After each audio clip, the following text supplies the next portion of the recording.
It was just when blatantly false conspiratorial things were said in front of 60 million people. Which, by the way, thank you, moderators. Thank you for moderating the debate. Thank you for keeping this thing on the rails. I appreciate that. Okay, thank you. I have permission. Hi, April. Hi, Timothy Chalamet. We got to talk about that. Let's just start right away. You were like, what? Who's that guy? No one's ever heard of him. And then the comments were like, yes, we have. The comments were like, who the F is this bro that I'm watching? Who doesn't know who Timothy Chalamet is? I'm sorry. Wait, how do you say it? Chalamet. Sorry, Timothy Chalamet. And supposedly it's actually Timothy is how you actually pronounce it. Timothy Chalamet. When I Googled, I think you can say it Timothy or Timothy. I people in the comments will tell me right away. But within a minute of posting this and then watching that first 30 seconds, we will get comments saying you're right or you're wrong. Let me lead by example. Yes. Let me just start with repentance. I am so sorry that I did not know who Timothy Chalamet was. And I think it's a sign of my out of touch attitude where I am living in a bubble, not aware of the celebrities that walk among us, not aware of the people that are making millions of dollars by being famous.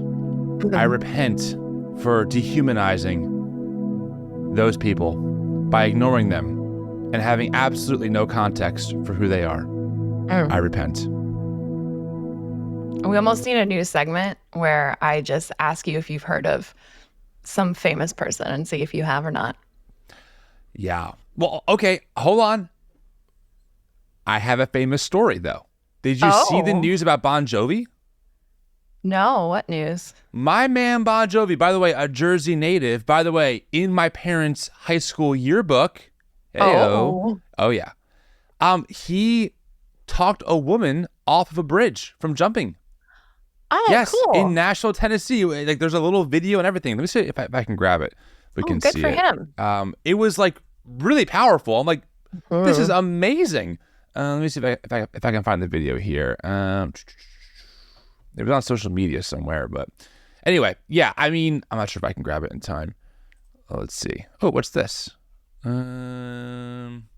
I'm not gonna go searching too deep, but yeah, there's a video of him walking. I think maybe with his wife, and there's a woman standing on a bridge, looking like she's ready to jump, and he just walks over, all calm, cool, and collected, and then the video cuts, and then she's off the bridge and they're hugging, and I'm like, oh my god, that's unbelievable. Awesome. I wonder if she recognized who he was.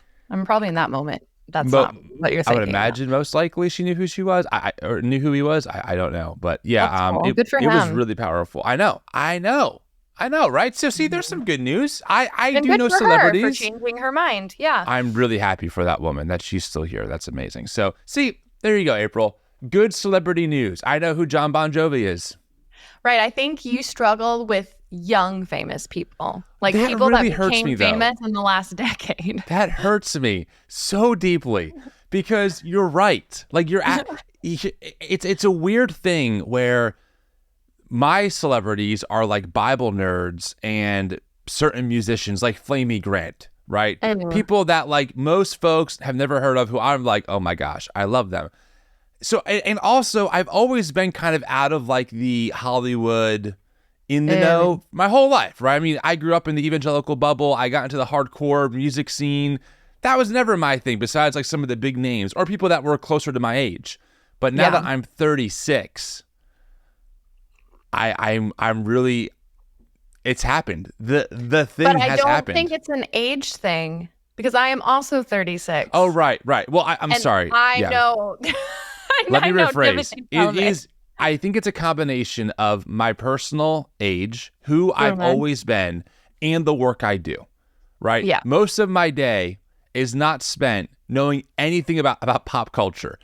If you want to talk about who Joel Webbin is, We can definitely talk about who Joel Eben is or Doug Wilson. You're very aware on like politics and Christian nationalism and like evangelical world. Like you know a lot about that. Those are my celebrities. Which is why it's surprising when you don't know like Timothée Chalamet. Like he's not a small actor. I guess there's only so much brain space in my head. That's fair. Between having, the kids that are under 4 and having a partner and doing this work. And honestly, I mean, we are a nonprofit, right? As an organization, TNE. Mm-hmm. So I'm doing a lot of things behind the scenes, board stuff, administration stuff. We have no one else on staff but me, although we are hiring. So if you are talented in the digital executive administrative assistant, you said that capacity, real smooth. Thank you. That was a mouthful, and it just... You can apply. Jobs at thenewevangelicals.com. So we are looking to kind of help me and help the organization get a little more operationalized. But yeah, I mean, my day is just, I'm in a bubble again. It's okay, Tim. It's not a sin not to know who Timothée Chalamet is. I just repented for not knowing. I know that, but that was more of a...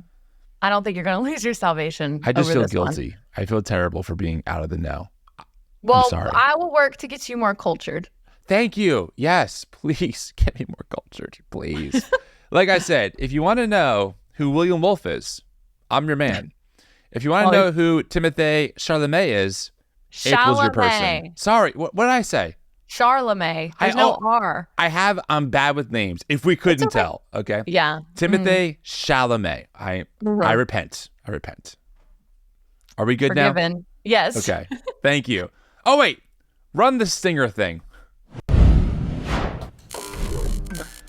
Yeah. What was that? I don't know. My coffee hasn't kicked in yet. Listen, we're recording this earlier than normal, so we're both probably like, woo. I am a little zombified, I'm not going to lie, but happy Friday to all of you friends. Welcome to the show, TNE Recaps. We do this every week on Friday with me and my wonderful co-host, April Ajoy. April, great to see you. I am, of course, drinking freshly brewed 7-Eleven coffee. Blueberry, of course, obviously. And it's good to see you, April. Friends, I hope that your week went well. I hope that you had time to tune in to our live watch party of the 2024 debate, which we will be recapping because there's a lot that has happened since that debate took place. But yes, I hope everyone's doing well out there. Thank you so much for being here. It means the world. Really quick, a few little quick need to knows. I'm working on where I place these things. So first thing you need to know is that that's the wrong screen. This is the right one. First thing you need to know is that we are doing a live in-person event at Austin Seminary with Representative James Tallarico called Democracy at Risk: How Do Christians Engage in the 2024 Election in a Way That Promotes the Human Flourishing for All of Our Neighbors. Tickets are available now. We price them incredibly affordably. They are $10. Okay, that just pretty much, in fact, that doesn't even cover our costs. That just kind of lets people know that there's some kind of buy-in when they purchase a ticket. So come on out, September 24th. It's going to be great. There's only about 20 tickets left. We actually sold the event out, but the venue was able to add more seats. So pick up a ticket. And the next thing I want to say briefly is that as a nonprofit organization, we are sustained by really two things, mostly by donations because we're a 501c3, and also by YouTube ad revenue, podcast ad revenue, things like that. Super chats really help support this show and keep this work going. So we do appreciate all of your support, and make sure to subscribe to the channel so you get notified whenever new videos come out, because I do 3 videos a week on this channel, plus we do 3 podcast episodes a week, plus our Instagram. So we do a lot of content. We cover a lot of things. And if you have a question about something around the intersection of politics, theology, and culture, chances are we've most likely answered it already on a previous episode. So, all right. How'd I do, April? How was that? That was really good. Thank you. 5 stars. Oh, yes. You know what? Thank you, Tim. Thank you. Cool. All right. Well, yeah. Anyway, so with that out of the way, friends, it is good to be here and be with you. It's wonderful. April, do you want to just hop into the debate stuff? I mean, there's a lot that has happened that we got to talk about. Yeah, I will say overall, I don't feel the despair that I felt after the last debate, or the first debate, I should say, the one prior. Yes. I'd rather just forget that one ever happened, because that was rough. We should probably start by a little compare and contrast, right? Because we did watch the first debate together. That live stream is still up. Look, I understand that our audience, most of them, are way more progressive, liberal, left than they are moderate or right. I totally get that. And also, I feel like we April, as people on this side of the screen, have to be responsible and call things what they are when they happen, even if it happens in a way that we don't like. And the reality is that first debate, while of course all of us are grateful for President Biden for the work that he's done, that debate was terrible. It was not a good debate. It did not look good. It just did not go well at all. And I think for a long time, I've heard from a lot of people, actually, especially in more of these like leftist spaces, not so much Democratic spaces because they're kind of different, saying like, guys, Biden should not be the candidate. We got to think about someone different. And they've been kind of the squeaky wheel for a long time. And I think that debate was the moment where like the Democratic Party and those leaders that kind of run that went, yeah, we have a problem on our hands, and so that I think was the real big domino that got the whole process moving. That now brings us to today, where we watched Vice President Harris, the new nominee in the Democratic Party, versus Trump, which was a night and day debate, in my opinion. Oh yeah, I mean, I think Kamala, she was poised. She did something that I haven't seen anyone do yet, and that was she knew the buttons to push to get under Trump's skin, where he just went off the rails. That, I mean, honestly, that was fun to watch. I enjoyed some of it. Overall, and listen, friends, of course, we're going to get into some of the fact checking and some of the statements. No candidate's perfect. We totally understand that. But yes, I mean, it was very clear that Harris was composed, calm, cool, and collected, and she put on a masterclass of how to use the narcissism of bullies against them, right? To make them look really just to expose them for who they are, right? Which is narcissistic, which is incoherent. Yeah. So we did pull a few clips from our live stream, of course, which both of our partners joined us for. We had a lot of fun. It was great. At one point, watch the debate. I think at one point 1,200 people joined us live to tune in. It was great. It was so fun. It is so much fun. The lives are bingo. Yes. Yeah, they're just so good. It was great. So here's what I wanted to do. I have a couple clips. I want to pull up the first one about the rallies because that segues into the following clip that has gone viral about pets. Okay, so let's start here. This is how it started, and yes, that is us on screen. It's a weird Russian doll situation here, but it is what it is. And our lovely partners. Oh yes, the better parts of ourselves. So let's see. This clip to me, I think, was one of the moments where I went, "Yeah, she really has his number." Here we go. And I'm going to actually do something really unusual, and I'm going to invite you to attend one of Donald Trump's rallies because it's a really interesting thing to watch. You will see during the course of his rallies, he talks about fictional characters like Hannibal Lecter. He will talk about windmills cause cancer. And what you will also notice is that people start leaving his rallies early out of exhaustion and boredom. And I will tell you, the one thing you will not hear him talk about is you. You will not hear him talk about your needs, your dreams, and your desires. And I'll tell you, I believe you deserve a president who actually puts you first, and I pledge to you that I will. Vice President Harris, thank you. President Trump, on that point, I want to get your response. Well, I would like to respond. Let me just ask, though, why did you try to kill that bill, and successfully so? That would have put thousands of additional agents and officers on the border. So really quick, the context of this clip is that they were talking about the bill that was supported bipartisanly through both Republicans and Democrats to really be one of the most powerful and biggest advancements in immigration reform, like in a very long time. Trump called his people behind the scenes and got that bill killed, and that's been fact checked. So that's the bill that the moderator is asking Trump to talk about, but Trump can't do that because he has to respond to what Harris just said about his rally sizes. Right, and a lot of people were speculating he was killing the bill because he thought it would make Biden look good, because he didn't want that to happen under Biden's administration. Right. Exactly. Yes, that's right. Responded to the please. rallies. She said people start leaving. People don't go to her rallies. There's no reason to go. And the people that do go, she's bussing them in and paying them to be there, and then showing them in a different light. So she can't talk about that. People don't leave my rallies. We have the biggest rallies, the most incredible rallies in the history of politics. That's because people want to take their country back. Okay, so that was his response, but he had to keep going. And this is where it kind of gets, in my opinion, well, I'll play the clip and then we can talk about it. Does that sound good, April? Sounds great.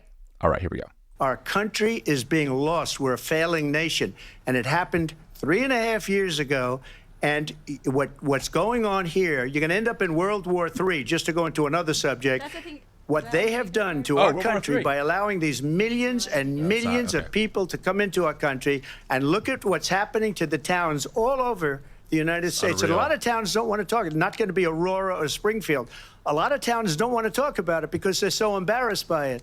In Springfield, they're eating the dogs, the people that came in. They're eating the cats. They're eating. Oh my God! They're eating the pets of the people that live there. Stop. And this is what's happening in our country, and it's a shame.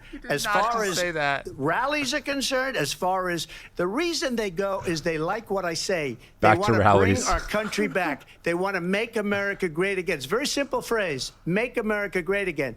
She's destroying this country, and if she becomes president, this country doesn't have a chance of success. Not only success, we'll end up being Venezuela on steroids. I just want to clarify here. You bring up Springfield, Ohio, and ABC News did reach out to the city manager there. He told us there have been no credible reports of specific claims of pets being harmed, injured, or abused by individuals within the immigrant community. Well, I've seen people on television. Let me just say here, this is the people on television say my dog was taken and used for food. So maybe he said that, and maybe that's a good thing to say for a city manager. I'm not taking this from but television. The people I'm on taking it from television the city saying manager. their dog was eaten by the people that went there. Again, the Springfield city manager says there's no evidence of that. Vice President Harris, out. I'll let you respond to the rest of what you've heard. You can hear a lot of laughs. That's because all of us on that live I lost it. I mean, all the even that face we're looking at, that was genuine, friends. I was not putting it on for the camera. I was literally crying out of laughter that we were really here, and that a fact checker or a moderator had to say, Trump, just so you know, we did fact check this, and no, immigrants are not eating people's pets in Springfield, Ohio. Like that's where we are in 2024 America. I don't know if gosh. you're watching Kamala's face through that, but I feel like she went through the range of emotions with us, where she starts, it's like shock and then laughter, because it's like, this is insane. Like, this is hilarious. But then as he keeps going, it almost turns into pity. And then like, oh, bless your heart. And then kind of this sad acceptance of, this is where we are in a country that this man is actually running for president and has a shot. 100%. And I think what makes this even worse is that, again, and we say this a lot, April, but just to make it really clear, there is an army of right-wing media that will pretty much do whatever Trump wants them to do or say what he wants them to say. So of course, when he said this, a lot of those people, especially on Twitter, started trying to find the proof that no, like, look, this is really happening. Like, for example, right, this picture made the rounds. I'm not sure if you can see it. It's a picture of a man who is holding, it looks like to be a duck, right? And people were on Twitter saying, this is from Springfield, Ohio. Look, these immigrants are taking ducks. Now, a couple things here. Number one. That is looks like a Canadian goose. Yeah, sorry, a goose. Yes. Is it geese or goose? Singular is goose. Thank you. Yes, right. Yes, it is, April. Thank you for fact checking me. You're welcome. Even if, let's just say for sake of argument, this picture represented an immigrant in Springfield, Ohio. That's not someone's pet, by the way. That's just a goose, to be clear. But the other thing is that this isn't even reality. This picture was taken in Columbus, Ohio. The person who took the photo regrets taking the photo because it's been used to push xenophobic narratives. And we don't know who this person is. We don't know their nationality, How long they've been in the U.S. If they were born in the U.S., we just don't know. But this picture was paraded around social media as the smoking gun to prove that what Trump said was factually correct. I found it, I put it in the folder. Did you grab the original Facebook story or post that started this whole narrative of immigrants eating the pets? I probably did. I grabbed all of them. Let's see. It would have been titled. Yeah, what'd you call it? I got it. It's right here. Here. This one. Yeah, okay, here it is. So, thank you. Okay, so this is the original post. I think someone had posted it in some Springfield, Ohio. It looks like a Facebook group. But this is what started it all. And the post says, "Warning to all about our beloved pets and those around us. My neighbor informed me that her daughter's friend had lost her cat. She checked pages, kennels, asked around, etc. One day she came home from work. As soon as she stepped out of her car, looked towards a neighbor's house where Haitians live, and saw her cat hanging from a branch like you do a deer for butchering. And they were carving it up to eat. I've been told they are doing this to dogs. They have been doing it at Snyder Park with the ducks and the geese, as I was told that last bit by rangers and police. Please keep a close eye on these animals." So their source is someone's neighbor's daughter's friend. Yep. That is the source that started this whole thing. And rumors, rumors just spread so fast with very little to substantiate it. Look, VeggieTales was right. Larry Bohr in the rumor weed. Rumors spread quickly, like little weeds. And here we are. Here we are. I mean, this is a great example of the conspiratorial nature of this right-wing sphere, right? This is a random post. We know the picture that is next to it has nothing to do with Springfield, Ohio at all. We have no context for it. Another account called End Wokeness picks it up, adds their own narrative, right? And then adds the xenophobic angle of, oh, look, immigrants. And then it does 70,000 likes on Twitter with 20,000 retweets. And then the former president of the United States is on national TV in front of 60 million people pushing this narrative that we know is not true. Like literally, police in Springfield, no credible threats. Town officials in Springfield, no credible threats. So what do? Some people now, mainly these far-right grifters, are traveling to the town to interview people on the ground. And they're finding people who knows what they believe or whatever, who are saying, no, yeah, something's really fishy is going on here with no actual evidence. So they've created this quite literally alternate reality that is made up. We're in Looney Tunes land. Unfortunately, these beliefs and these narratives and these rumors absolutely have real world effects on actual immigrants. In this case, about 20,000 of them. It's unbelievable to watch this happen. And it's even more unbelievable to see our former faith tradition, white evangelicalism, be at the center of this when their Bible, our Bible, tells us to welcome the immigrant. It just blows my mind that we are here. Yeah, I actually saw some mixed responses about this topic from different conservative pundits. About half of them were defending Trump and saying, no, that's true. Look at this, like it's happening. And then the other half were like, Trump shouldn't have gone there. That makes us all look crazy. So, but it's still Fox News. I'm wondering, Trump just must watch all the right-wing conservative media too to hear all of this stuff, to then repeat it on a presidential debate stage. Well, he said that. He said, I saw it on television. Yeah. That's what he said in his little monologue. Can I just respond, April, to what you just said about some people who are conservative are kind of worried about this rhetoric from Trump? I hear you. And one thing I love about you is that you do tend to find the best in all people, which honestly I need more of in my life. So this is not me saying don't say those things. Keep being you. I just have no more patience or tolerance for these conservative voices who for the past 8 years have seen what Trump has done, what he said, how he lies, how he dehumanizes people. and then they go, well, I think that was a little too far. They're still going to pull the lever for him. They're still not really actually talking about the systemic nature of what Trump represents. They still don't have eyes to understand the racism, the xenophobia that he's picking up on that's been through American history in the white Protestant church since the beginning, right?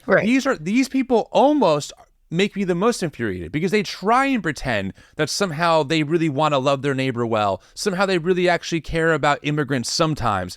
No, they don't. No, they don't. If you pull the lever for Trump, what you are saying is that Haitian immigrants are eating pets. You're saying that the immigrants are poisoning the blood of our society. These are the words of Trump. These are the direct words in context of a former president who has told his followers he will be their retribution and their justice. Can anyone actually tell me, and we did look at this on the live on Wednesday, what are Trump's actual policies?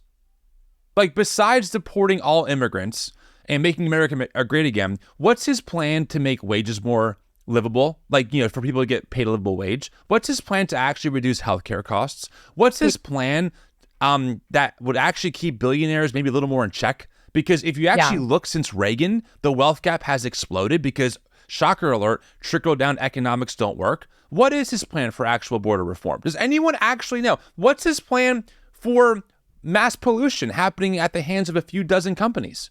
Anyone have any idea? No. The man rambles about culture war talking points for his base. He makes no sense. He's incoherent.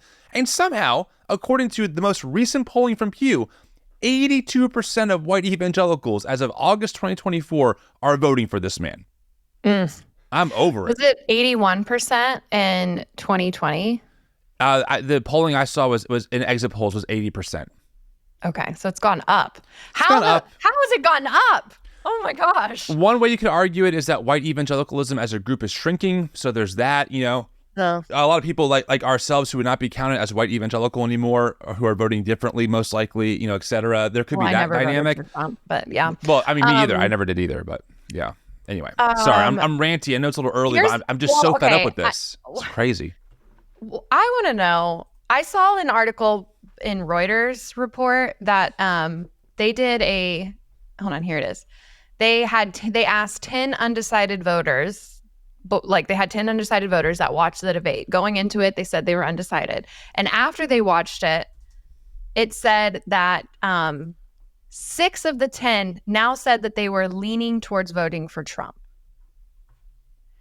And I am starting to doubt these undecided voters because I understand people that are undecided between voting for Kamala or third party because of Palestine or whatever the issue. And I also understand people who are undecided between voting for Trump and third party, whether because of his crimes and not liking him as a person or not being pro-life enough or whatever. I understand those undecided. Who's undecided between Trump and Kamala? How do you not know who you're voting for at this point? Apparently, Mark Kaddish, age 61, is. He's one of these undecided. Quote, "I still don't know what she is for," said Mark Kaddish, 61, an entrepreneur in Florida. Quote, "There was no real meat and bones for her plans." What? She literally said that she wants to give a huge tax credit to small businesses, that she wants to give a $25,000 tax credit to first-time home owners. I mean, again, listen, any debate is not the time for all the detail for a robust plan. You have 2 minutes. I think we all understand that to a degree. Right. You can only say so much. But there were definitely things that she said, and her website, which by the way, is way more robust on policies. It's all kind of there, Mark. So I'm not sure if that's her fault or if it's actually your fault. Well, that's what I'm saying. Reading. I don't believe, when people say undecided voters, I don't believe that they're neutrally undecided. Yeah, they already have leanings. Right. Do you know what I mean? I'm where are they finding these people? Because I cannot imagine. I don't get how you would, they are stark. There's a stark contrast and difference between these two candidates, and I don't understand how do you not know who you're voting for at this point? And I've seen a lot of people say that as pushback against Kamala, that she didn't answer some questions, and that people didn't know where she stood on things, which I felt like she was pretty clear on at least the abortion issue, which is a big one. Yep. We can play that.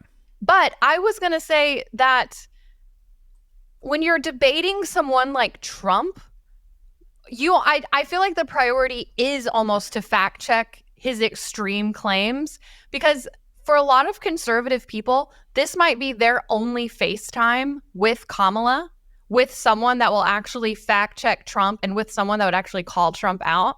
And so, I mean, this is my personal opinion, but I actually think calling Trump out on all of his lies is effective. But that obviously would take away from her ability to say what she stands for and to give policy positions. Well, this is the catch-22, right? Either Trump says a bunch of stuff that you don't respond to, and you go back to policies, and then people are like, oh, she didn't respond to any of his claims, but what about what Trump said, right? Or she responds to some of his stuff, can't get in every single policy action, and then, oh, you didn't say enough about policy during the debate. Like, you have 2 minutes, in theory anyway. I mean, I had the data on this. Trump got about 7 minutes more speaking time than Harris did at this debate. But my point is that it's a debate, right? And the way that Trump debates is he literally throws out in one rant 10 different things, most of which are hyperbolic or they're just straight out lies. And then how do you respond to those 10 things and get your own perspective or own policy plan out in a 2-minute rebuttal? It's impossible to do. So you have to pick and choose your battles, you just have to. Yeah. I mean, he's saying that women are having babies and then killing them after birth. Like you have to call that out. You have to call out the immigrants eating the dogs and the cats. 100%. 100%. Yeah, 100%. because this might be the only chance that a lot of people that only watch Fox News, whether they're conservative or like right-leaning moderates, this might be their only chance to hear another perspective. And I will say, I was appreciative that she did call that out. She's like, no one, well, we're probably about to show it, but she was saying like, no one's doing that. That's not a thing. I do think this was one of her strongest moments in the debate, which was responding to the abortion claim, which we'll play here in a second. One kind of final thought to kind of tee this up. One thing that really still boggles my mind is that we are here as a society and that white evangelicals are the people behind this. Like without white evangelicalism, Trump does not exist. April, you're a Christian. I'm a Christian. You just wrote a book, right, about your time. Where's the book cover? Let me see it. It's so beautiful. I'm going to get it right here. Okay. Turn it around. You just wrote a book about how you grew up as a Christian nationalist. Yes, right? I did. Star Spangled Jesus, coming out in October. But you just wrote a book on this because this was your background. I grew up in conservative evangelicalism as well. We both gave our allegiance to Jesus. And it was that allegiance that led us out of this. And looking back and seeing this world now from the outside in, I don't have all the words to describe the emotions of sadness, of anger, of discouragement, of frustration, of just being baffled. I cannot believe that white evangelicals have brought us to this point in American history and still refuse to look at themselves in the mirror. I know. They keep looking at everyone else. I don't know if you get this pushback, but a lot of times on my like videos and stuff, I'll get pushback where people are like, leave it alone. Like, why are you still talking about Christian nationalism and evangelicals if you're out of it? And I'm like, because I think part of it is this is like my work is my repentance for my time in that. Because some of the emotion that I feel is guilt 100%. For the part that I had played, for perpetuating really harmful ideologies. And, I did those with good intentions, but that doesn't negate the harm. And that's why it's like just so frustrating to see. You're so right. Once you're out of it, looking in, it's so obvious. Like the hypocrisy is so loud. The cognitive dissonance is palpable. And it's frustrating because you just want to like shake people and be like, wake up. Like this is borderline a cult. 100%. I totally agree with you on all fronts. Okay. I do think this was one of the strongest moments for Harris. I think I teed this up right where Harris responds to Trump's claim that, babies are being killed outside the womb thanks to abortion, et cetera. So here's her response to all of this. And also, before this clip, Trump was praising how everyone wanted Roe v. Wade overturned. They wanted, Democrats, Republicans, scholars, they all wanted it overturned. So he did the will of the people is kind of his take. Here we go. Mm-hmm. And the Supreme Court had great courage in doing it. And I give tremendous credit to those 6 justices. There is no state in this country where it is legal to kill a baby after it's born. Madam Vice President, I want to get your response. That's me laughing out loud. Well, Just as I dying. said, you're going to hear a bunch of lies, and that's not actually a surprising fact. Let's understand how we got here. Donald cooking Trump him. hand-selected 3 members of the United States Supreme Court with the intention that they would undo the protections of Roe v. Wade. And they did exactly as he intended. And now in over 20 states, there are Trump abortion bans, which make it criminal for a doctor or nurse to provide health care. In one state, it provides prison for life. Trump abortion bans that make no exception even for rape and incest, which understand what that means. A survivor of a crime, a violation to their body, does not have the right to make a decision about what happens to their body next. That is immoral. And one does not have to abandon their faith or deeply held beliefs to agree. The government, and Donald Trump certainly, should not be telling a woman what to do with her body. I have talked with women around our country. You want to talk about this is what people wanted? Pregnant women who want to carry a pregnancy to term, suffering from a miscarriage, being denied care in an emergency room because the healthcare providers are afraid they might go to jail, and she's bleeding out in a car in the parking lot. She didn't want that. Her husband didn't want that. A 12 or 13-year-old survivor of incest being forced to carry a pregnancy to term. They don't want that. She is on fire. And I pledge to you, when Congress passes a bill to put back in place the protections of Roe v. Wade, as President of the United States, I will proudly sign it into law. But understand, if Donald Trump were to be reelected, he will sign a national abortion ban. Understand, in his Project 2025, there would be a national abortion, a monitor that would be monitoring your pregnancies, your miscarriages. I think the American people believe that certain freedoms, in particular the freedom to make decisions about one's own body, should not be made by the government. Thank you, Vice President Harris. So let's pause there. And I do want to keep this clip going because she mentioned Project 2025 and then ABC fact checked this. I want to point out something that we need to get to. But I mean, this was, I think that monologue by Harris, I think was just, it was the peak for me. I mean, it was so good. Well, you could feel the passion. Like Totally. she really believes what she's saying in that moment. Yes. And, yeah. Yeah, no, I totally agree. Okay, well, let's keep going then because I want you all to hear how Trump kind of responded to this, what he said about Project 2025, and then we'll get to the fact checking. He goes again, it's a lie. I'm not signing a ban, and there's no reason to sign a ban because we've gotten what everybody wanted. Democrats, Republicans, and everybody else, and every legal scholar wanted it to be brought back into the states. And the states are voting. And it may take a little time, but for 52 years, this issue has torn our country apart. And they've wanted it back in the states. And I did something that nobody thought was possible. The states are now voting. What she says is an absolute lie. And as far as the abortion ban, no, I'm not in favor of abortion ban, but it doesn't matter because this issue has now been taken over by the states. Would you veto a national abortion ban if it came to your Well, I won't desk? have to because, again, two things. Number one, she said she'll go back to Congress. She'll never get the vote. It's impossible for her to get the vote, especially now with the 50-50 and essentially 50-50 in both Senate and the House. She's not going to get the vote. She can't get the vote. She won't even come close to it. So it's just talk. You know what it reminds me of when they said they're going to get student loans terminated. Okay. And so then he moves on to student loans. He goes from there. So this is actually a very important point because Harris says, look, Project 2025, yes, Trump would absolutely enforce like a national abortion ban. And then Trump says, I absolutely would not do that. And this is where it's really important to know context and things behind the scenes because ABC, and listen, I mean, everyone has to fact check. I totally get that. But I want to bring this up. They fact checked this statement. Where was it? I'm just scrolling through here to find it. Haitian immigrants. Yeah, we all know about that. Okay. So Harris's claim. Harris said if Donald Trump were to be reelected, he will sign a national abortion ban.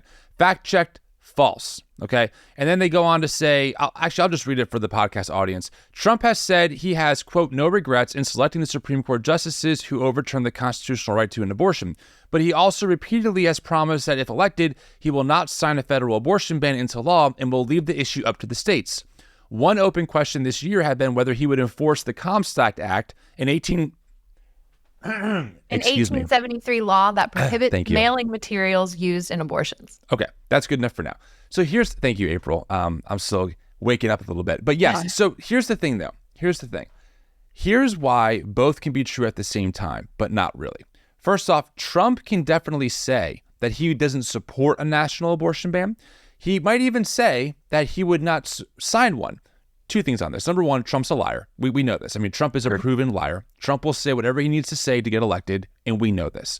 Number two, Project 2025. Now, Trump earlier in the debate was like, it's not my thing. I got no clue what's going on with this. Oh, yada, yada, yada. The reason why he's doing that is because he knows how devastating Project 2025 is to the American public. Now, we've covered this many times. You can go back to, I think, my video 2 weeks ago where I actually went through a lawyer reading Project 2025, and I kind of gave my own commentary showing you how Christian nationalism is behind all this. Here's the thing you have to know, folks. A good chunk of Trump's former administration is behind the creation of Project 2025. 110 conservative think tanks, including groups like Turning Point USA and many others, are also behind Project 2025. And if you think for a second that 110 conservative organizations spent 4 years, millions of dollars, creating a 900-page playbook that is so explicit where it says things like, we must abolish the Department of Education. If you think they did all of that only to have their president say, who are you guys? I never heard of this. No, this is crazy. I have no clue who these people are, especially considering that his own vice president wrote the foreword to a book written by the architect of Project 2025. You are not paying attention. Yeah. You just are not. Not to mention how similar a lot of his points in his Agenda 47 are taken just out of Project 2025. Yes, and here's the thing. Trump might be against a national ban, but the people in his administration who he would bring in wouldn't be. They are for it. Right. They are absolutely for a national ban. He did not answer the question, would you veto a national abortion ban? He dodged it. Exactly. I don't know why in our human psyche we can look at someone who lies for a living, and then when they say something like this, we go, well, look, guys, he said that he would veto it. Or I'm sorry, he said that he would not support a ban. Why do we believe him? Look at the evidence. Look at who surrounds him. Look at who is behind Project 2025 and the cross-pollination in his administration. It's one of the greatest scams besides the fake election narrative that Trump is putting on the American people. Which he touted that again in the debate, that it was stolen, that he didn't actually lose. Yes, he did. Again, yes, he did. He's literally in legal trouble for that, and he's still talking about it. 100%. So that being said, there were a few just quick little fact check things that are worth pointing out. Like, for example, Harris claimed that Trump left us the worst unemployment since the Great Depression. It needs some context. It's kind of a yes and no thing. If you take out the pandemic, that's not really the case at all, actually. So there are things like that were said by Harris for sure that weren't completely factual. And by the way, I've been thinking about this, April, and I would love your thoughts. I've been thinking about, I think it's safe to say that to a degree, we all expect any politician, no matter who they are, to inflate claims to make their side look better than the other. I think that's just that's the nature, especially of American politics, if not all politics, period. We understand, I think, inherently that there's a level of that. What makes Trump the anomaly is not only the amount of things he blatantly lies about, but also the things he chooses to lie about. For example, immigrants eating pets in Springfield, Ohio, right? That isn't even like, well, maybe he kind of spun the narrative a little bit, right? Okay, well, Harris says unemployment, was the worst since the Great Depression. Yeah. I mean, it could be, but really with context, it's really not. That's one thing. But just to say blatant things like the election was stolen, I'm still the rightful president, or immigrants are eating people's pets. It's like, dude, you're essentially arguing for the earth being flat at this point. I mean, that's how blatantly false it is. And when given the fact check, he doubles down. And so one way of thinking about this, because everyone always goes, well, guys, both sides lie. That's kind of like looking at a scale and seeing 2 tons on one side and 30 pounds on the other side. And then being like, look, guys, they both have weight on them. I don't understand. Like, there's weight on both sides. Yeah, but one is disproportionately heavier than the other by a mile. And that's how I kind of think about it now, right? Like, of course, Harris is going to say some stuff that I'm like, yeah, this isn't true. Or maybe it's kind of twisted. I understand that because she's a politician. But the level of which Trump says things that are not true and what he says, it's in a different galaxy, in my opinion. Right. I appreciated that the ABC moderators actually were doing some live fact checking. But it wasn't like they nowhere near fact checked every single lie that he told. They Totally. fact checked a small percentage of them, but they didn't fact check anything that Harris said. So there were a lot of conservatives online really mad, really mad, and claiming that it was rigged. That we got those. The moderators, it was like 3 versus 1. There you go. Our boy Sean Foyt. This is a 3 versus 1 debate tonight. Even with that massive disadvantage, Kamala's incompetence, manipulation, and slime are obvious to everyone watching. She channels the Jezebel spirit. The Jezebel spirit. I'm like, they live in a different. We just live in 2 different realities because Kamala came across very competent to me. Incredibly so. Yeah, but no, this was the narrative, right? And this is what happens. I've noticed that in this right-wing world, okay, let's just do a little compare and contrast. When we had the last debate with Biden versus Trump, Democrats, commentators that were more liberal, many people who are just followers of this stuff were very clear, like, yeah, massive L. Like, they didn't blame the moderators. I mean, some people were like, why aren't we fact-checking Trump enough? He lied so much. I get that, but everyone understood it was a bad performance by President Joe Biden. We all collectively understood that. There was not this narrative of, well, the moderator's fault. Well, the deep state, the Jezebel spirit that whatever, Biden was channeling. None of that nonsense. We just understood it was an L. But when it happens to them, right, when their guy says foolish things, when he makes incoherent statements, when he talks about 5 or 6 minutes more than his opponent and still loses, the narrative is never personal responsibility, right? So think about it like that, right? I mean, how often do we hear, oh, are you poor? Well, take some personal responsibility. Hey, take responsibility for your actions. That only applies to you. It doesn't apply to Trump or to the people in their team. So now that this happened and Trump took a massive L because Harris cooked him, the narrative is, oh, it was 3 versus 1. Those moderators were so biased for fact-checking claims about immigrants eating pets. Really, guys? Right, and that's the thing. The only thing that I remember, it was a long night, that they fact-checked were the really extreme claims, like abortion after birth. Right. And immigrants eating pets. Right. Exactly. They to my awareness, or to my wow, I cannot talk this morning. To the best of my ability, I can't think of one time where they fact checked either person's comments about the economy or like policy issues. It was just when blatantly false conspiratorial things were said in front of 60 million people. Which, by the way, thank you, moderators. Thank you for moderating the debate. Thank you for keeping this thing on the rails. I appreciate that. But no, for the right-wing media world and for the Christian nationalist world, this was a rigged debate. It was 3-on-1. Oh, it was so unfair. Oh, I couldn't believe it. How could these moderators fact-check Trump in the middle of it?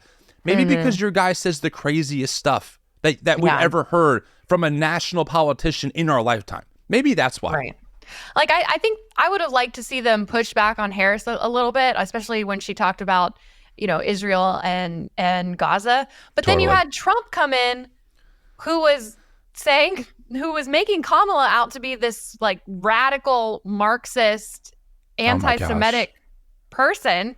So then she was forced to defend that she's a friend of Israel, which I'm like, I don't want to hear. Like, I want to hear what your plan is to stop the war. But because 100%. Trump got in, like Trump just changes the whole debate where you can't you can't have a normal debate. Completely agree. I thought Harris's weak points were the comments on fracking. That's not good. And yeah, of course, the elephant in the room, Israel-Palestine, right? I mean, the moderators, in my opinion, they very much looked over and didn't mention the level of devastation that the Palestinian people are going through because of the nonstop bombardment of the Israeli military, right? And frankly, look, there's two ways to think about this, right? I'm giving you guys just kind of the commentator perspective. I understand that Harris probably has a team of people saying this is what polls well, this is what looks good, this is what's going to win you the largest vote. I understand that. Also, though, as a human and as a Jesus follower, I don't give a shit about that. I just don't, because I'll tell you right now, the fact that children are still being blown to bits by bombs that we're funding is a major problem for me, right? And yes, folks, do not leave me comments about, you don't understand what's at stake in this election. Of course I do. Probably more than most of the audience out there, because we do this work for a living. I get that. And by the way, I don't think that necessarily anyone's going to be changing their mind on who they vote for. However, we still have to be able to call our politicians to account. And I thought that her response on Israel-Palestine was lackluster at best. At best. Yeah. It repeated a lot of Zionist propaganda. It made it seem like somehow it's poor little Israel versus these monsters, that are just trying to destroy them. There's so much history, and we covered this in a 4-part series last October. We're coming up on the 1-year anniversary of October 7th. There's so much history that led up to why we are where we are. And unfortunately, children, women, civilians are paying the cost for a lot of history. And we have to stop it. And our money that we send should not be used to bomb children. This should not be a controversial thing. But for some reason, it is in America. Right. Well, and I think you can call out Harris on her position on that and wanting better from her and wanting a ceasefire. Yeah. And also admit that Trump would be worse. Totally. Trump has said he wants Israel to finish the job. There's no doubt. He's never once said anything pro-Palestine. Republican politicians have advocated for dropping a nuke on Gaza. Okay, I'm not aware of anyone, and I keep in touch with quite a few friends of mine who are very much in the way more progressive camp. I'm not aware of anyone who's like, guys, Trump would be just so much better on this issue. We all know it would only be worse, right? The problem is when the people that we're trying to advocate for, the people that we hope would be the ones to speak up, are not loud about what's actually happening there. But anyway, that's for a different discussion long term. But yeah, I mean, I was not a fan of that response by Harris. I was not a fan of the fracking response. So yeah, she wasn't perfect by any means. And there were things that she said where I'm like, I'm not really in favor of this perspective. But again, when you compare it to Trump, it's just not much of a comparison. I mean, it just really isn't. Yeah. Anyway. Do we have more debate clips? I don't think I do. Did you have any? Do you have any the other one ones? where Kamala's like this? Oh, hold on. I think I do. I think I do have that one. I tried to pull as many as I could. Yeah. Okay, I haven't had time to actually rewatch this to see if it's too long or too short. So we'll just play it. But I do have it here. Hold on. This was a good clip too. Okay, here we go. Boop, boop, boop. The negotiation involved the Taliban getting 5,000 Taliban terrorists released. And get this. And the president at the time invited the Taliban to Camp David, a place of storied significance for us as Americans, a place where we honor the importance of American diplomacy, where we invite and receive respected world leaders. And this former president, as president, invited them she had to think about that. Camp David because he he was about does to not, say again, appreciate the role and responsibility of the President of the United States to be commander-in-chief with a level of respect. And this gets back to the point of how he has consistently disparaged and demeaned members of our military. There we go. Yeah, that was a good moment. That was a level of self-control that is impressing. It's always hard to know. She wanted to say, and there's another clip of her where someone asked her what her favorite curse word is, and she said it starts with an M and ends with a And so I think we all know what. That's funny. Yeah, she was like, and not not er. Oh my gosh, I'm dying. So Yeah. So those are some initial thoughts on the debate. Of course, we'll keep people apprised as anything develops from them. Can we play the fun little song real quick? Yeah. I will play it. This might get copyright striked because Really? YouTube 'Cause is it's weird. It was from TikTok. That's definitely the wrong video shot. My bad. Here we go. Yeah. So Let me. the internet's undefeated. You want to tee this up? Yeah, hold on. I'm gonna try to figure out. I'm gonna get the name of the person who. Okay, so this was done by Casa D Music on TikTok. Okay. Remixed this portion of Trump's debate, and I think it's a banger, honestly. Here we go. They're eating the dogs. They're eating the cats. Eat the cat. Eat the cat. They're eating the dogs. They're eating the cats. Eat the cat. Eat the cat. They're eating the cats. They're eating the dogs. Eat the cat. Eat the cat. Eat the cat. Eat the cat. Eat the cat. Eat the cat. Eat the cat. Eat the cat. They're eating the dogs. They're eating the cats. Eat the cat. Eat the cat. Eat the cat. And ABC News did reach out to the city manager there. He told us there had been no credible reports of specific claims of pets being harmed, injured, or abused by individuals within the immigrant community. People on television. Let me just say here, this is the People on television said my dog was taken and used for food. So maybe he said that, and maybe that's a good thing to say for a city manager. I'm not taking this from But the television. people on I'm taking it from television the said city the manager. dog was eaten by the people that went there. Again, the Springfield city manager says there's no evidence of that. Vice We'll President find Harris, out. I'll let you respond to the rest of what you've heard. Talk about extreme. That's good. Anyway, That's good. I No, that just was felt definitely like fun. that was fun. That, you know what, we need a little brevity to this one, so that's good. Okay, April, do you want to just talk about Some conspiracies. Oh, I didn't want to use the C word, but yeah, I guess we have to. Do you want to talk about just some conspiracies that we saw? Yeah, I actually have that here. So, in typical, I'm going to just say it because I have enough evidence at this point doing this for as long as I've done it. In typical right-wing conservative Christian fashion, conspiracies have run rampant about Harris after the debate. The floor is yours, April. Thank you, Timothy Chalamet. So one report is, well, obviously I've seen a lot of people say that Kamala was given the questions ahead of time and not Trump, and that's unfair. I haven't seen any evidence that that's true. The more surprising one, though, is these earrings that she wore. As you can see on the screen, they're saying they look very similar to these Nova H1 audio earrings that are basically little earbuds, or there's a little speaker in the earrings. Yep. And that someone was feeding her the answers during the debate. And that was why she was so poised and did so well, is because someone was talking into her ear. But this was able to be fact checked, and the earrings that she's wearing are Tiffany earrings that she's worn many, many other times before. I think I actually put in there the fact checked version. So there's a screenshot somewhere about it.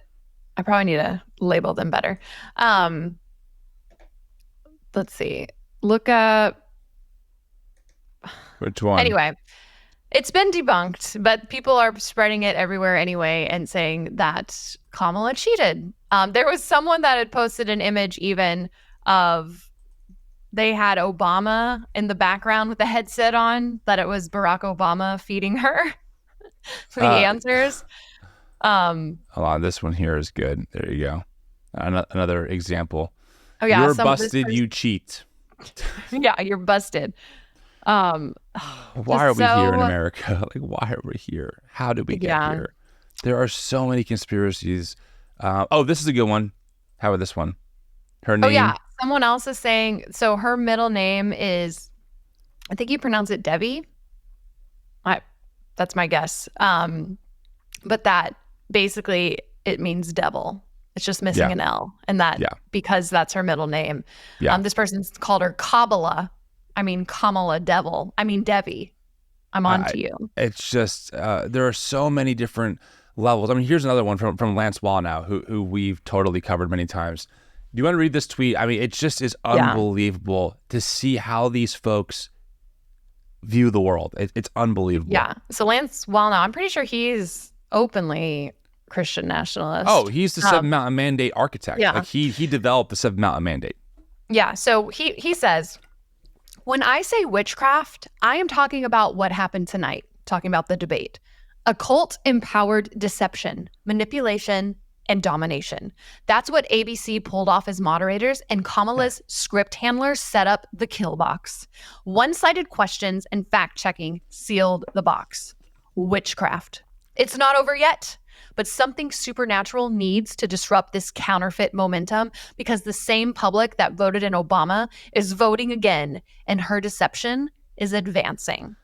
So because she did well, it's witchcraft. Right. But if Trump won, God's hands all over Trump, right? It's really important that we call out that the world that people like Lance occupy has baked in patriarchy and racism inherently a part of that world. And so when you see people talking about Obama again and saying this stuff about Harris, there's an underbelly, there's an undercurrent of, well, also women shouldn't be the one to lead nations. And also, well, she's a black woman, so maybe she's hyper hysterical, over emotional, like all these things, sexism, racism, patriarchy, they all kind of coalesce in this world. And what comes out is stuff like this, where they have to give themselves a legitimizing narrative about how the world works. So they create this world of good versus evil, God versus Satan, where it just so happens that God is always on their side, always. Yep. And their political enemies are always on Satan's side, being used by the forces of darkness. This is crazy. I know. I sent you there's an actual meme that it's Trump versus Kamala, good versus evil is the title of it. Oh, yes. Where is it? I had that. Yeah. There you go. This is going around also. Yeah. Trump has like angel wings that are patriotic somehow, American angel wings. And you've got, she looks like Maleficent, Kamala, and it says good versus evil. 2024. Well, and Trump's angel wings are American flags. I know. Again, it just blows me away. You don't have to be at all where I am politically or even theologically to look at this and think this is blasphemous, right? I mean, this is just a blasphemous picture. If your allegiance is to Jesus, right, the idea of using American flags and American iconography to then paint your figure as a divine anointed, almost Messiah, is blasphemous. Doesn't matter who you are. I don't care if this was Joe Biden. I don't care if this was Pete Buttigieg. It's freaking blasphemous. The fact that this stuff gets passed around in these right-wing spaces and gets tolerated. Yeah. What do we, as Jesus people, what do you do with this besides say, what the hell are you guys doing? It's crazy. It's crazy talk. It's craziness. A couple other ones we have here. Here's one. Kamala Harris is clearly a more smooth talker than Donald Trump. Satan's a smooth talker too, however. Just ask Eve. Like it is such a weaponized theology that creates these outcomes. There's a couple in there that are about God turning their back on our country if she wins, or that the rapture will happen if she wins. This one? Want to read this? Yeah, this one says that Kamala is going to win. It says Kamala will win in November and lead the world into the third woe of Revelation 16. She will get popular by advocating gay rights, abortion rights, etc. And then this is a vision. If this is not the end, then I don't know what is. And some scripture, but it's hard to read. But this person's excited. What a time to be alive. Yay. You know what it is, April? Now that we're both on the outside of this right-wing evangelical world, you start seeing the patterns. Right? This was the same stuff that was floating around when Obama got elected. To a T. and I know because I was on the inside listening to this stuff, right? Oh, yeah. I didn't really buy like the supernatural stuff a whole lot, but I mean, I was listening to Sean Hannity. I was listening to Glenn Beck. I was listening to all of those guys. I know what they were saying about Obama. I will never forget Sean Hannity making fun of President Obama for asking for Grey Poupon on his burger. That was a Fox News segment, or a Fox and Hannity, whatever they call it, segment on his show. Like, they were so petty. They brought up everything that was so ridiculous. And then there was this air I was breathing of, well, Obama could be the Antichrist. Yep, Obama's probably a secret Muslim, right? And Obama is really a secret Marxist. He's actually been working for years with the deep state to infiltrate the government to collapse America. It's the same that he wasn't born here, that he was born in Africa. It's the same conspiratorial mindset, just a new person. And people fall for it. Yeah. They don't see the cycle that they're participating in.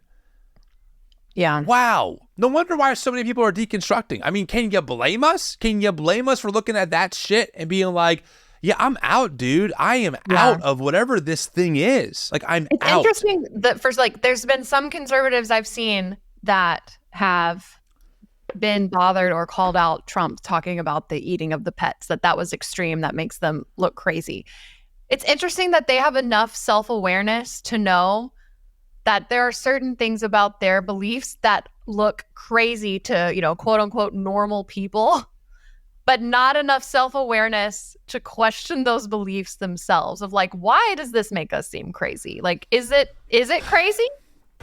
I have a book that I must recommend, Ministers of Propaganda. If you want a really readable primer of how we got here and the history that is animating all of this, Scott Cole is a philosopher. I've had him on the show. This is the book to get. It is so good. I'm almost done with it. It ties together previous slavery narratives, the world of young earth creationism, where that comes out of. We don't understand, folks, that so much of this is all actually interconnected.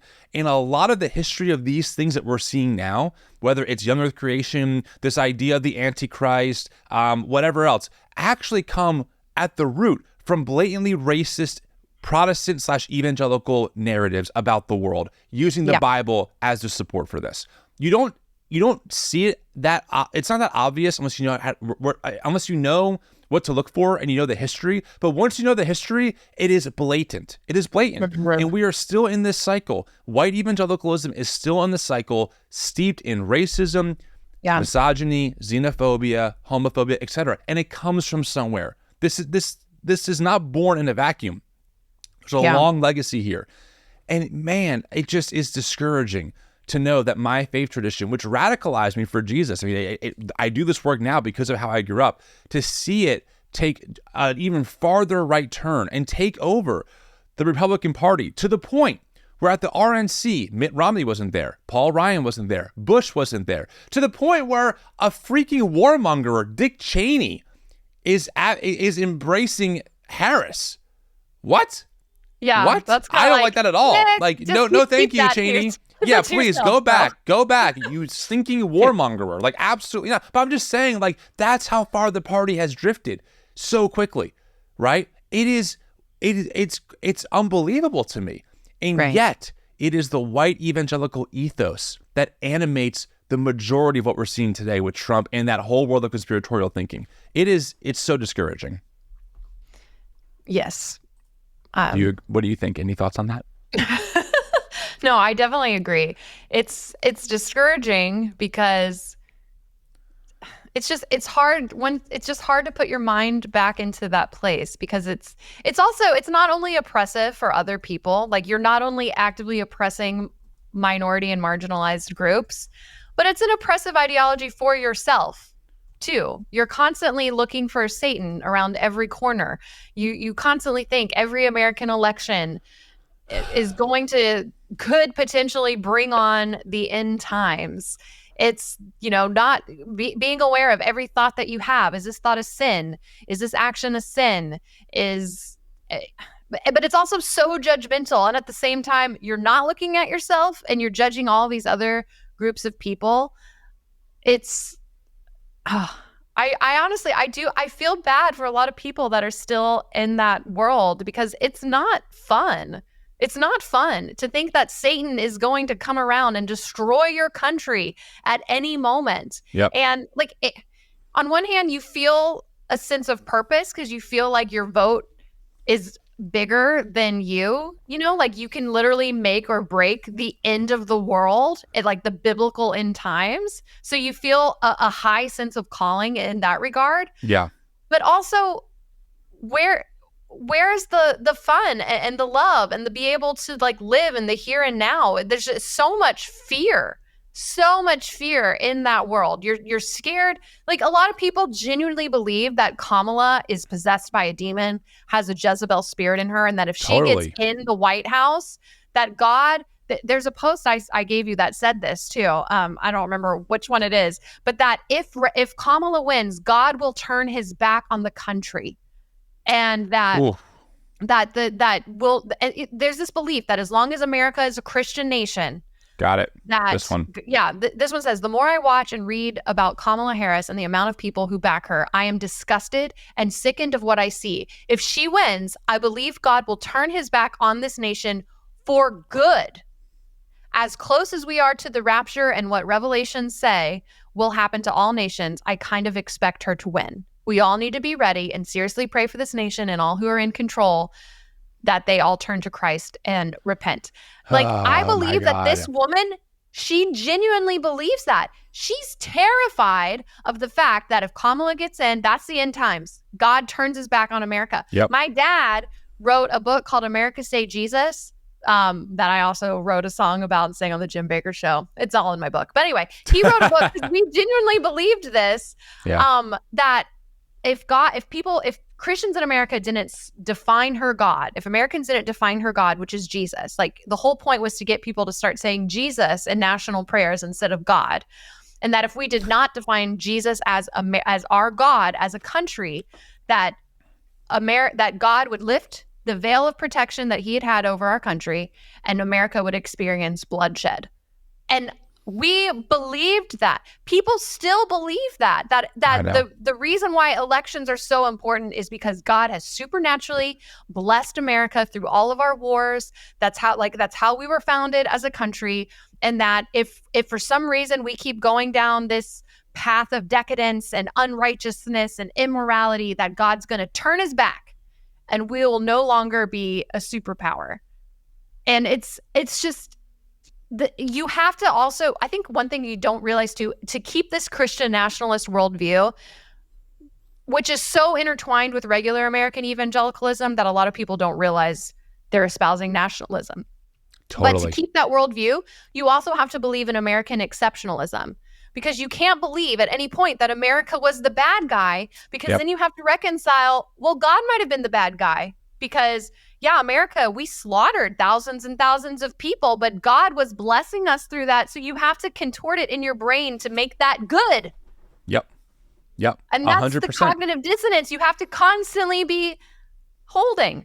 Not to mention the theology that undergirds this is just terrible theology. Like, it's not even, dare I use the phrase or word, biblical. Like, any legit scholar, even conservative ones, will tell you this is built on faulty understandings of Revelation, of the Bible. Like, the whole thing is built on a foundation of sand, so to speak, right? But the outcome is this. And here's the thing: would I really care what folks thought if there wasn't so much power animating it that was able to actually get some of these things into law that would actually be so detrimental for our nation? No, I wouldn't. The problem is that all the people in this space don't realize that they're actually voting against their own economic interests. I mean, look at Reagan. Reagan convinced people by using the the racist welfare queen stereotype, which, by the way, was never actually proven, to convince middle class and lower class white people to vote against their own interests by slashing taxes for ultra corporations and billionaires. And then you can actually see the graph. You can see the wealth gap explode after the 80s.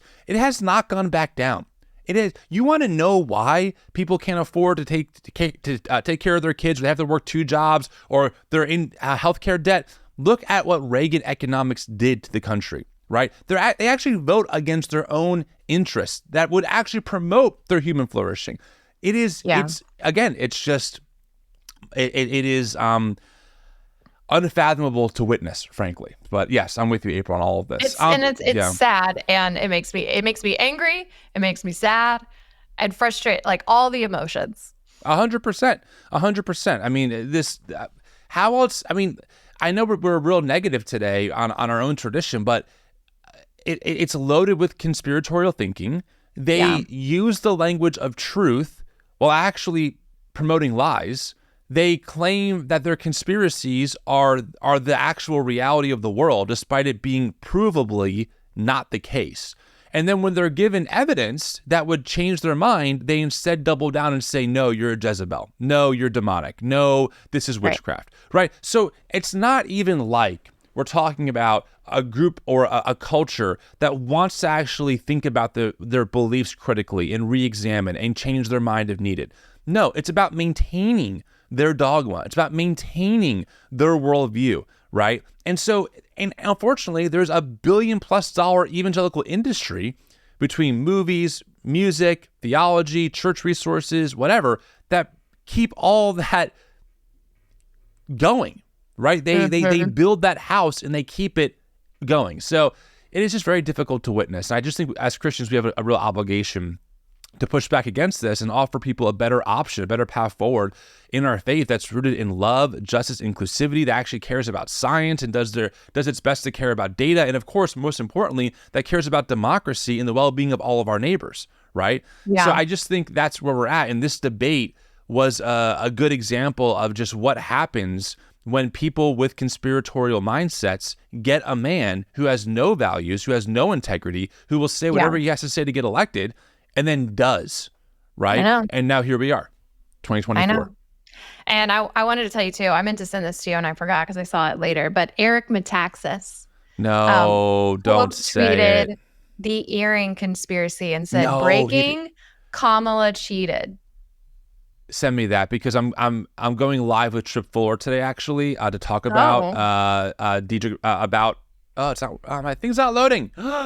Oh, I had a slide. I have a graphic I was going to put up on the screen. Do I have it here? Let me see. I thought I did. I guess I don't. Well, here it is. I'm going live. Whoa, that's big. I'm going live with Trip Fuller to talk about Eric Metaxas and Dietrich Bonhoeffer. By the time this comes out, I would have already went live, so you can look at my past YouTube video to watch it. But we're going to pretty much take Eric Metaxas to task for promoting one of the most abhorrent views of Dietrich Bonhoeffer that has ever existed. Now, for those of you who don't know, Trip Fuller is like a brilliant scholar. He's amazing. He knows his stuff. I've met him years ago, and his lives are always fun. So I recommend tuning in and watching that video. It should be out on YouTube now. But yeah, we are absolutely taking Eric Metaxas and these folks to task for hijacking Bonhoeffer and trying to make it seem like somehow Bonhoeffer would be on the side of the right-wing propagandists. It's just unbelievable to me. So there's that. Rewriting history. Thank you. Yes, I don't know if you've seen this, but I've seen whispers on the Christian Nationalist, like the more openly Christian Nationalist side lately, that has been debating. It seems whether Hitler was actually that bad. Have you seen this? Yes. Yes, because what is happening? All right, so here's what's going on, okay? Tucker Carlson, who we all know, first off, there's a lot about Tucker I could say. I won't go into it for now.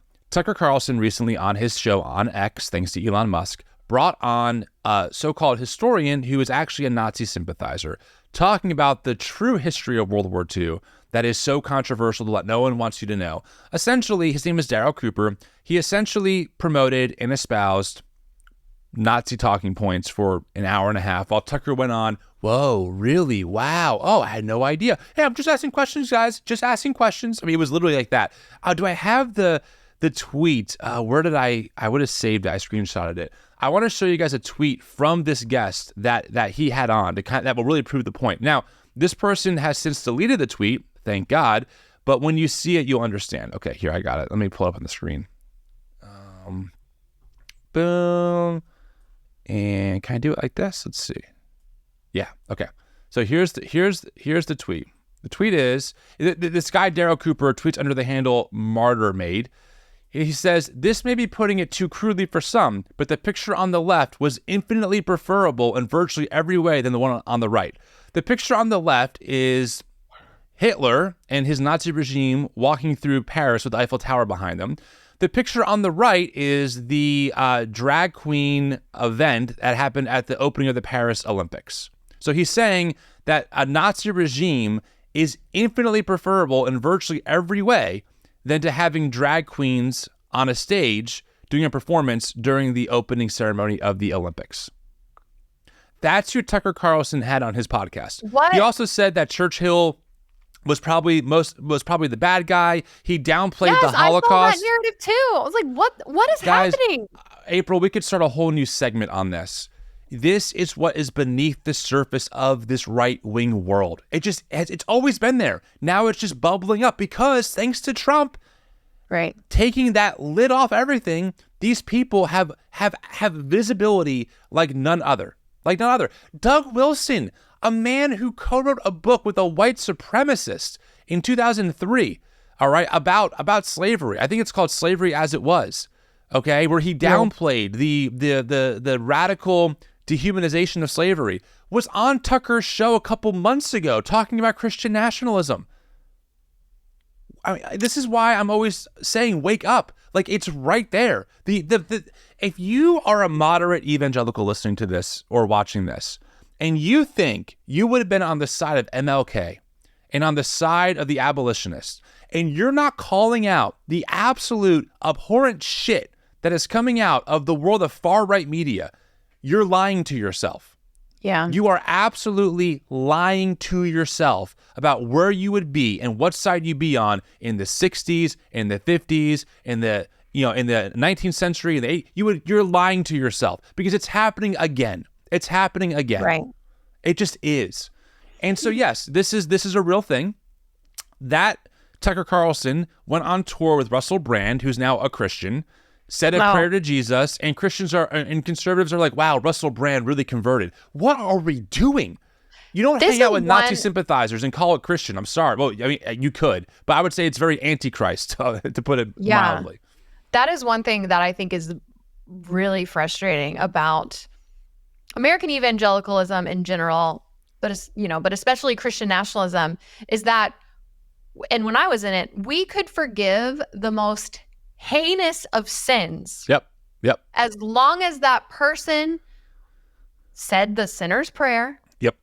And then started saying, like, basically was on the right side of the culture war. As long as they were on our side of things, we could forgive a slew of transgressions, which is a centerpiece of the gospel, that, Jesus can forgive anyone no matter what you've done. But we've taken that and, like, just think about this.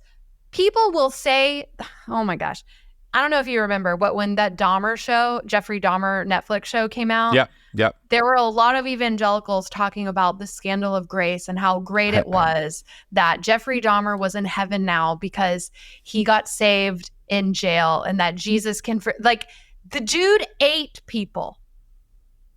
Like they will go on and praise freaking Jeffrey Dahmer, but Kamala Harris, because she's on the wrong side of a political ideology, is the devil. Yep. You were kicked out of your church because you became queer affirming, and you're probably not a real Christian. But Russell Brand can hang out with Nazi sympathizers or people who host Nazi sympathizers, say a weird, loaded prayer to Jesus talking about the globalists, and he's probably being sanctified. I mean, think about that. Yes, you're right. You are not, if you are someone who went to church for a long time, did all the things, believed all the things, your theology shifted and that was too far for your church, right? And you're wondering, or you feel like, I don't get it. Why am I considered a heretic by these people just because some of my beliefs have changed to a more inclusive perspective? Right. But then people like Tucker Carlson are called great Christian men who hang out with Nazi sympathizers. Right. Yeah, exactly. Actions You're not matter. crazy. You're not crazy. That's why I'm not, like, I don't put as much weight on what someone believes. I care far more. How are you loving your neighbor? How are you bettering your community? What are your actions? Are you being kind? Are you actually fighting for the marginalized? Are you actually standing up for people who can't stand up for themselves? Like, what are you doing action-wise? I honestly don't care what your beliefs are, as long as you are doing good works, which like be a good person. Who is the real Christ follower? The person who professes belief in Christ but lives nothing like his teachings? Or the person who maybe doesn't have all the right beliefs but actually does what Jesus taught us to do? Or, you know what I'm saying? Like, who's the actual Christ follower in that scenario? Who's the person who's actually the Christian, the little Christ? The person who won't feed the poor, who won't clothe the naked, but says on Sunday morning, I'm a believer because you rose again from the dead? Or the person who probably wouldn't say those things, but is out there feeding the poor, clothing the naked, healing the sick? Which one's the Christian? Yeah. I mean, even Jesus, those who do the will of the Father enter the kingdom. He doesn't say those who have the right mental beliefs. Right. Those who do the will of the Father. Anyway, we could be on this rabbit hole for a long time. We're about to preach. But yeah, I know we are going to preach. I'm with you. And I want people out there to feel validated in this, because I know a lot of us gaslight ourselves. Are we missing something? What happened? I don't understand. Maybe me going from a non-affirming position to an affirming position was too far gone. Maybe it really is heretical. No, it's not. What's heretical is watching people who hang out with Nazis parade the name of Jesus around like somehow they're good Christians. Oh, yeah. Sorry. It's a no for me, dog. I just can't imagine that I will get to heaven one day and Jesus will be like, sorry, you loved queer people too much. You're not coming in. Yeah, exactly. Jeez. What God are we following? Okay. Do you want to get into some tweets of the week and land this plane? Yes. Speaking of, we're gonna get angrier. Let's start off with this one. Oh God. Speaking of like, just, I don't even have the words for how screwed up this is. It's all you. Okay. Brian Sauvé, who I am blocked by the way. So I had to go to my burner account to grab this screenshot. Brian is tied into the Stephen Wolfe, Doug Wilson Christendom world, new Christendom world. That's you. So Brian is not just some Joe Schmo who's on the internet as a troll. This guy is connected. He does a lot of work in this space, embraces Christian nationalism. Keep that in mind. Very patriarchal, by the way. Oh, yeah, of course. He decided it'd be fun to do a little poll on his Twitter. This got almost 5,000 votes. Okay? This poll got almost 5,000 votes. Keep that in mind. Okay, here's the tweet. An infallibility of scripture test for my followers. And now he wants you to finish the sentence, right? Slavery is, and then the poll was, inherently sinful or not inherently sinful. So he asked his followers, do you think slavery is inherently sinful or not inherently sinful? And would you like to say something, Timothy? Well, yes. Yes. For those of you only listening, just take a second and guess the ratio of those who said it was inherently sinful versus not inherently sinful. Just do that game in your head as we unveil these numbers for you. Yeah. So 4,970 people voted, and 78% said that slavery is not inherently sinful. It is not inherently sinful to own another human being. Nope. But having gay sex is. Having consensual sex with someone who's not the opposite sex, inherently sinful. But not owning other humans, that's not inherently sinful. If you are voting for Trump, this is the side you're voting on. Yes. Like, these are the people that April, you are associating with. I need to make something very clear to the audience, because again, this is my job to tell you, you don't get paid to do this. Doug Wilson, who is part of this same perspective, okay, spoke at Turning Point USA Faith's event in July alongside Ali Stuckey, people that are they come across much more moderate in the conservative world. This is who is in the world of right-wing Christian nationalist spaces that have the ear of the president. That's what we're trying to explain. This is not some random bro behind some anonymous account. This dude is linked and also shares similar views to people like Stephen Wolfe, who wrote the book A Case for Christian Nationalism. You can watch our 3-hour-long response with scholar Kevin Carnahan showing the blatant racism that, by the way, Kevin said that Stephen Wolfe is so racist, his views are more narrow than the KKK's views. That's how bad this is, okay? These are the people that we're talking about. This is not hyperbole. We're not just bringing up random people and trying to make it a big deal. These people exist. They're embedded in right-wing spaces, and these are their beliefs. Slavery is not inherently sinful. We are repeating pro-slavery talking points from the South. This is it's crazy. And just for the record, and I think you would agree with me, Tim, slavery is inherently wrong. Yes. It's wrong. It's wrong. That shouldn't be hard to say. Right. It shouldn't be.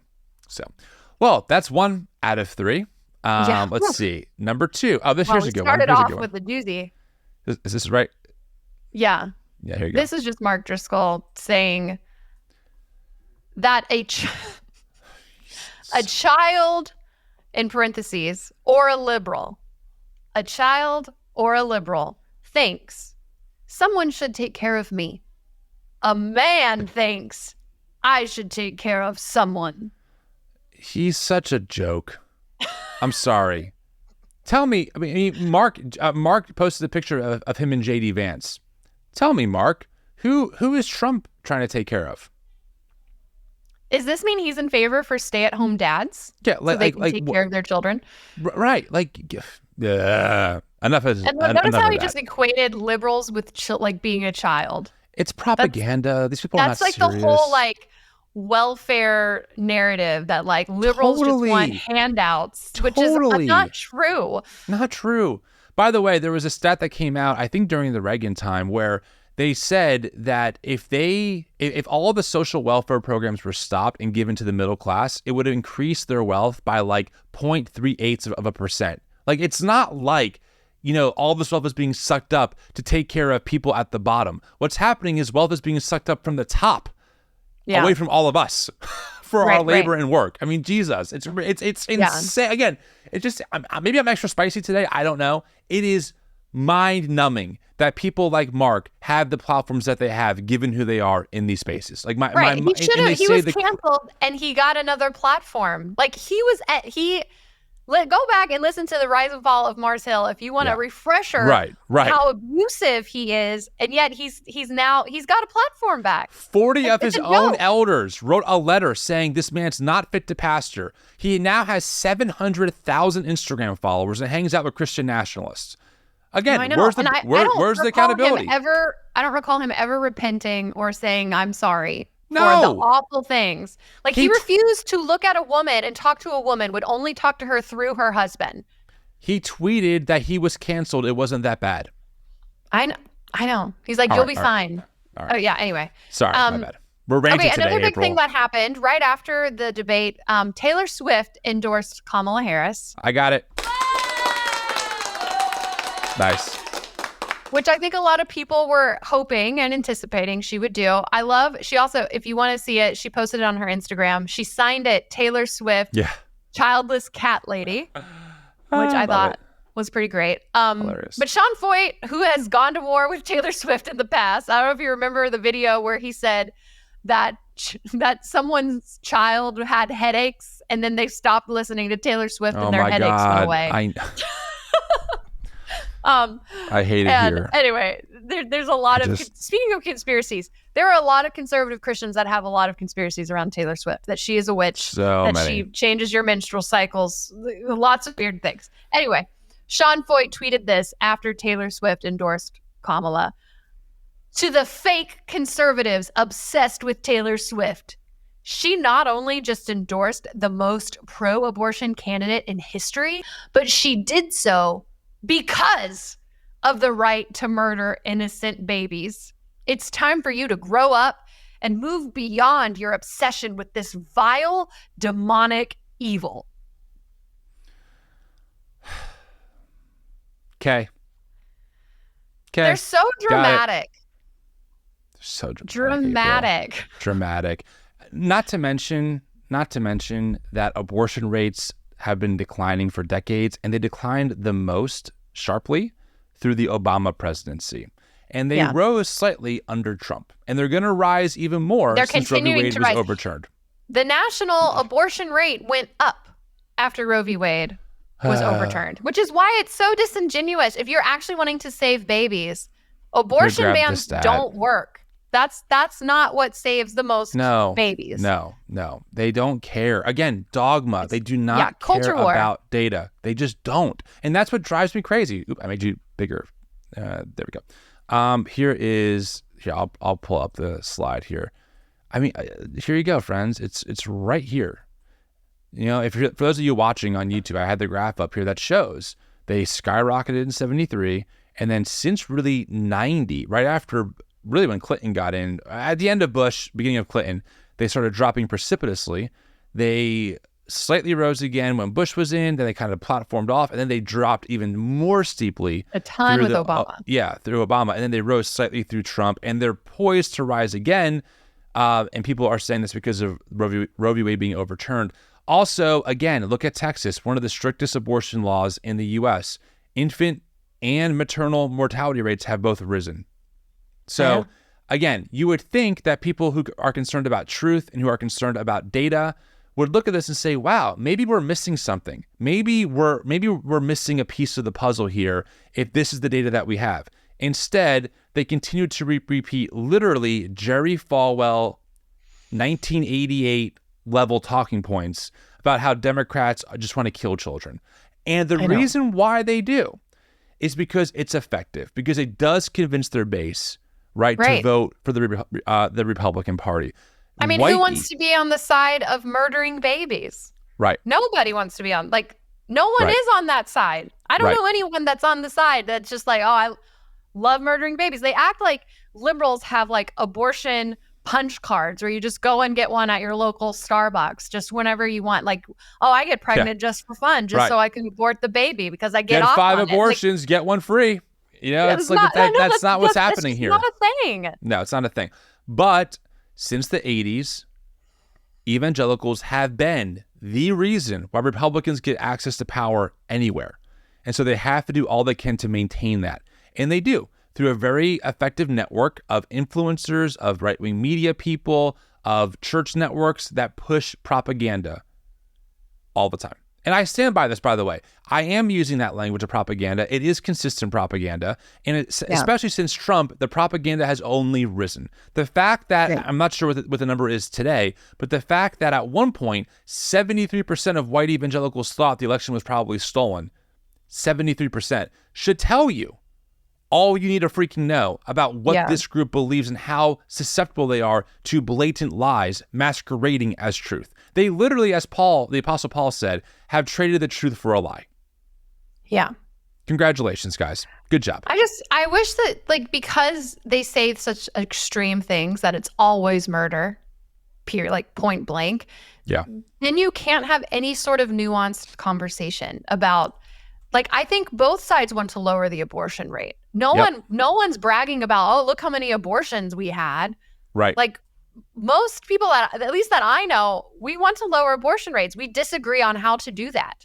But because they're so extreme in saying that anyone who's pro-choice at any level is a baby murderer and has blood on their hands, they completely shut off any actual conversation that we could have to actually lower the abortion rate. 100%. Because usually the actual answer is somewhere in the middle. It's not at the extremes. I'm with you.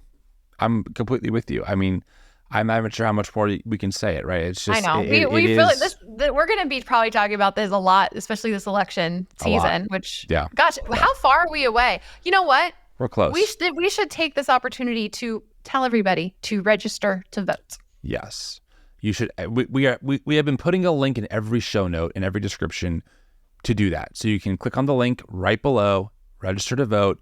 It is so important that you vote.